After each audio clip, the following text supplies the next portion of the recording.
place, a new home for a while. Let me feel alive. Nothing to hold me back. Take my time, just enjoy the ride. A new man passing by. Life is good, best I've ever felt. So I'm here in the engine compartment of the boat, and when we test ran the motors after getting up here to Oregon, noticed that the port engine didn't have any water circulating. So, I'm going to go through the process that I'm going through to sort out why that is. And so let me show you what I'm doing here. I'm already started on it, so I can just kind of dive right into it and show you. Okay, first of all, the water pump. I find that it is easier to just take the whole water pump off than it is to take the housing to the impeller. And the nice thing doing that is I can look in and I can actually get a visual on the impeller. I can spin it around. I can see that actually it's in good shape. It is pretty new, so I didn't think it was a problem. And I'll show you the one on the other engine here because you can see it real easy. So you can see there it is right there, and it has just 2 bolts right there, and then there's 2 bolts right at the base. And so 4 bolts and the thing slides right out, and it's actually easier to service that way. The next thing is, now that I looked at that, I did use the hose and blast water down those pipes just to see if anything blew out, but I didn't see anything obvious. So here's the thermostat housing. Here it is on the other side where I've taken the bolts out of the top of the thermostat housing. The only other thing to do is there's this arm holding the alternator. So I've started to loosen that. And then this guy, these pipes here have gaskets on them, which you have to be careful not to damage, and they're like compression fit in there, I guess is the best way to say it. The biggest place that we ever got leaks in the system was in here when we were having any sort of problems with it. So, so I don't really particularly like to take the thermostat housing off because I have to make sure that gets sealed again. But really, if it's working properly, it should seal fine. If it's got restrictions in the system, that's when it tends to leak. So anyway, so nothing was leaking, even though there's no water circulation. So it's kind of a mystery yet. But next step, thermostat housing for sure. Now there's more parts that we want to check, and I'll show them to you. So where these lines come around the side of the motor, down here by the oil filter, that right there is the engine oil cooler, and that coolant runs through that, and it is kind of a grid, a bunch of thin pipes that it distributes through. Definitely a place you could get clogs, and so that's definitely something to check. And also on this motor, this is the motor that shares the hot water with the hot water heater, and so there's another place for clogs. And now on the other side of the motor, way up here in the front, see this hose coming in. That hose is bolted in there, and that hose is circulating water, and I forget at the top of my head where the other water on the other end is. I'd have to look around again. It's been a while since I've serviced it, but these are all things that I'm going to check. I'm going to check the hot water heater lines, first check the thermostat. Once you get the thermostat off, you could use a garden hose, and you can put pretty good pressure and like blow, different directions, and if there's a clog or something, maybe blow it right out of there. So so that's definitely what I'm going to try next after I pop this guy off, is seeing if I can't clear any obvious clog. If something, who knows what's in there, maybe something climbed up the outdrive while it was parked, freaking insects or something, I don't know. So who knows what's in there, so we're going to try to blast it out. Oh yeah, notice you have to take the air cleaners off to be able to get to the thermostat housing, and first thing I do is cover up these carburetors because I don't want crap to fall in, first of all, but also water when I start trying to blow out crap. Might even cover these better yet, but immediately when I take the cover off, I put some grocery sacks over them at least and make sure nothing's getting in there. So anyway, this thermostat housing, because it's compression fit, takes a little bit of work to pull it loose. But anyway, see those gaskets right there? There should be another one on this side. Sometimes the gasket stays in the hole, so if I don't see a gasket, I'm going to look down there. But anyway, so here's our thermostat. certainly going to make sure there's no problems here. If the thermostat doesn't open, obviously circulation is not happening too well either, so no immediate cause of concern here, actually. Even without the thermostat opening, it has a, when the thermostat's closed, this has a built-in bypass, so water, when this is closed, bypasses right out of the motor. Well, it wasn't even bypassing out of the motor, so I got a different kind of problem to think about here on what's clogged, so we're going to dive into this. Okay, so I'm going to show you this oil cooler and how it comes on and off and so forth. And it's weird, I see this little dent in this one I'm not real impressed with, but this is the oil cooler with its insert in. This insert does slide right out. You could push it out, but I can see that it's not in bad shape. It's clean. So, dang it, I'm pouring oil out. The oil filters through it on this end. So I'm pouring a little oil out and tipping it over like that. But anyway, yeah, so there's a big old, it screws on just like an oil filter. There's a big old nut that goes on there. But to get it out, you have to also take the ends off of it so that you can kind of pull it apart and slide it straight out. So so here's one of the ends here. See, it just kind of has a seal and compression fits on. That gasket stayed on there.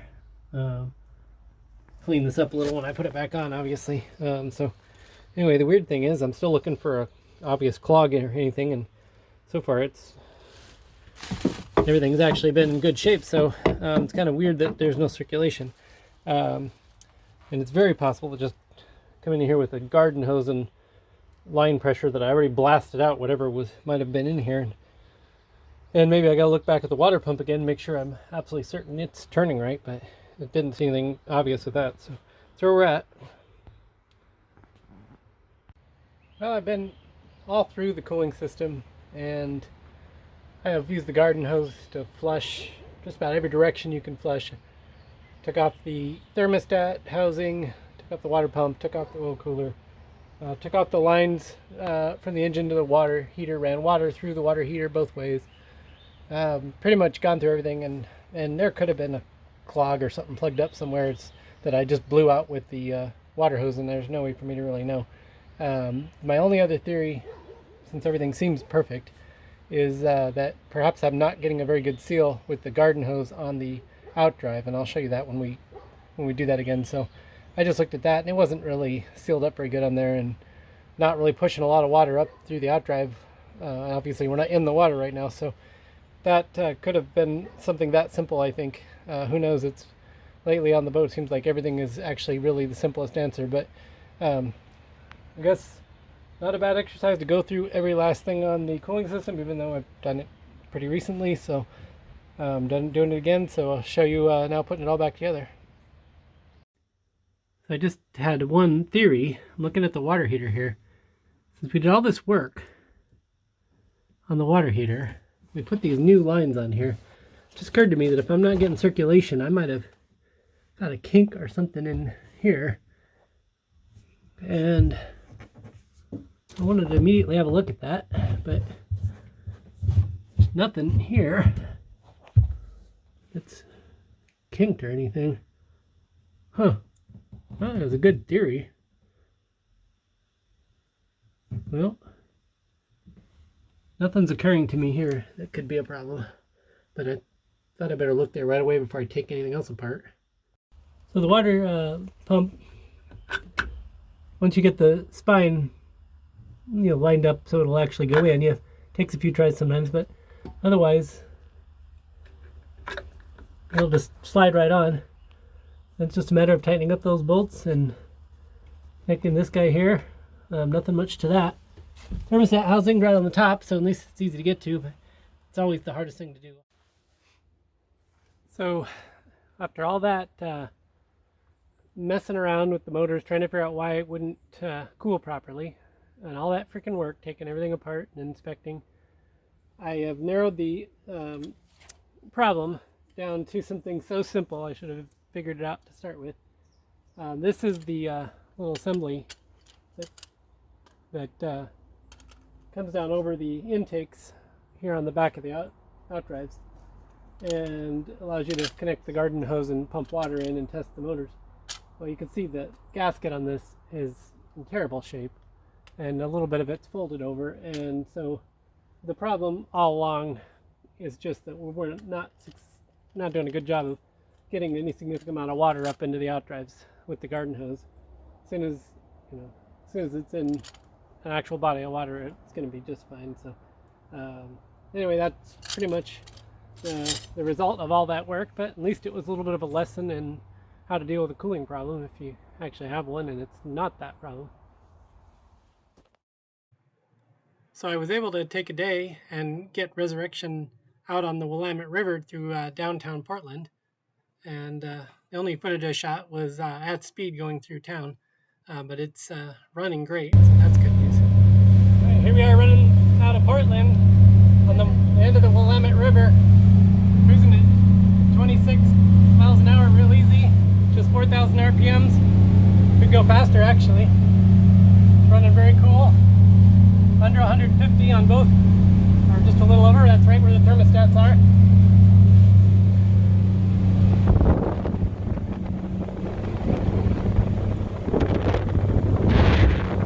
Taking a rooster tail out the back.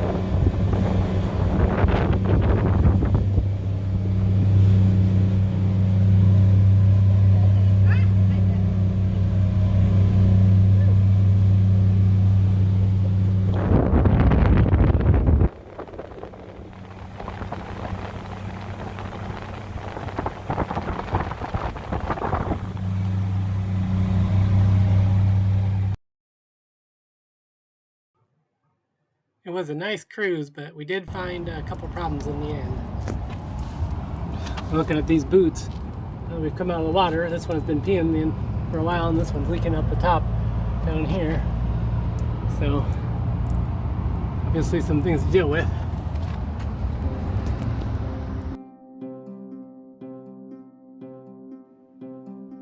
I've enjoyed a lot of sightseeing along the Oregon coast this summer, so that's been nice.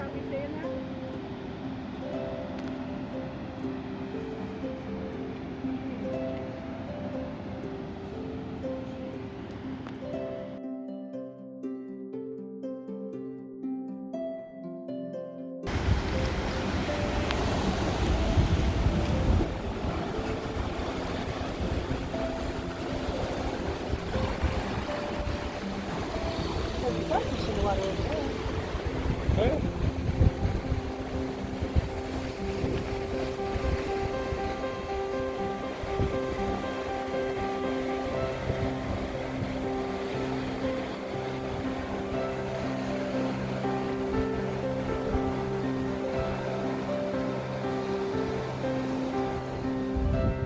This is a truly impressive little spot.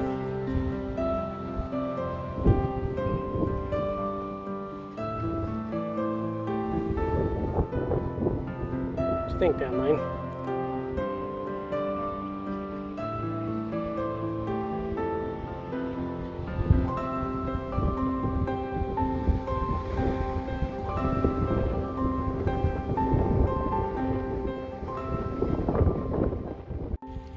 So I'm here at Toledo, Oregon, looking at their little public boat ramp here, and it's kind of a tiny little place, but it's actually really nice. I'll show you the other way here. So here's looking out away from it. There's a little downtown area over here. Little pizza place right here. Plenty of parking. Here's the little boat dock. Public boathouse. It says here that it's free technically to park your boat up to 10 days, but they suggest a donation of $10 a day. So, and they've got electrical service and water and a free pump out over there. There's even electric vehicle charging, and as I drove today, I'm charging for free. Got RV, free RV dump over there. It's a pretty user-friendly town here, but kind of an industrial town, but still really pretty.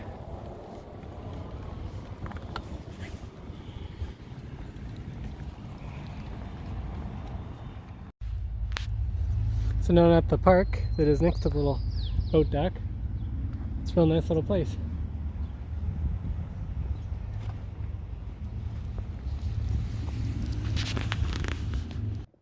So, kind of a life update. Get the sun here, out of the sun, there we go. Kind of a major step for me coming together right now, because just about to leave Oregon and got everything packed up here. You can see the Tesla Model 3 still isn't sold, but we have it listed. And Resurrection's got a lot of projects that it still needs, but got to get back to Virginia and get the catamaran Momentum ready to go and sold. So be heading that way. Fly out tomorrow actually. And so yeah, totally worn out. Been packing everything up around here, trying to get it ready. It's nice that my mom is letting me use this old shed for the stuff, and hard to believe that, I mean, just the front part right here is just my tools that I need for doing projects, working on the boat, and then everything behind there is still parts and pieces and supplies for the boat. Hard to believe because I put most everything back in the boat. Anyway, so that's all loaded up and got the car all detailed up so it looks good for a buyer.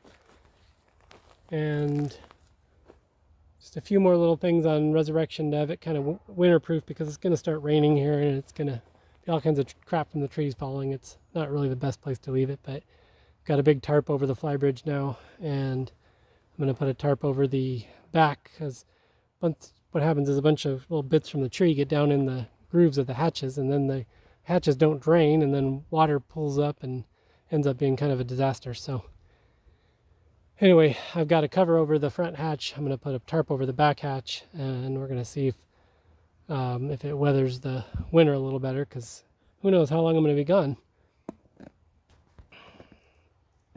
I'm going to be, I'm heading over to Virginia. I don't know how long it's going to take to sell Momentum. Pretty much made the decision to keep the RV fin. We had it up for sale. The thought was to sell it, but Resurrection needs so much work here that my idea to move right into it does not seem valid, so I'm going to want somewhere to live. So Finn is a perfect option, and Finn's already over there on the East Coast, so, or for the most part in Georgia, so yeah, so it's not too far from where Momentum is. So when Momentum's sold, I can move into Finn. I'm also going to be starting to date, and we'll see how that goes. I might meet someone interesting. You never know. It might affect where I want to be when. So yeah, so it's a real question mark when I'll be back here. For sure, I think I want to be back here before summer, because it is so nice here in the summer, and it's late summer now, but it's summer weather. I mean, it's pretty much fall here, but it is so nice here. So yeah, so I mean, I would love to be back here for next summer, and I would love to miss the winter. So actually, if it takes me a while to get back, I think that's just fine. And the saddest part of the whole thing is that Lieutenant Dan is not coming with me. And Dan, so where are you, Dan? Oh, there you are.